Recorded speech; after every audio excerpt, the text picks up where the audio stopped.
بسم اللہ الرحمن الرحیم یسألونک عن الشہر الحرام قتال فیہ قل قتال فیہ کبیر وصد عن سبیل اللہ وکفر بہ والمسجد الحرام واخراج اہلہ منہ اکبر عند اللہ والفتنۃ اکبر من القتل۔ لوگ پوچھتے ہیں ماہ حرام میں لڑنا کیسا ہے؟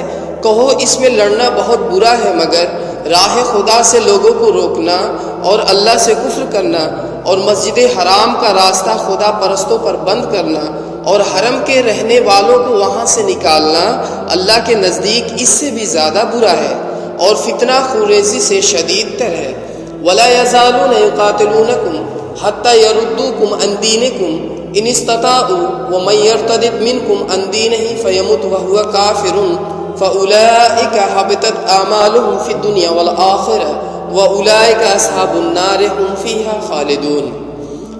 وہ تو تم سے لڑے ہی جائیں گے حتیٰ کہ اگر ان کا بس چلے تو تمہیں اس دین سے پھیر لے جائیں، اور یہ خوب سمجھ لو تم میں سے جو کوئی اس دین سے پھرے گا اور کفر کی حالت میں جان دے گا اس کے اعمال دنیا اور آخرت دونوں میں ضائع ہو جائیں گے۔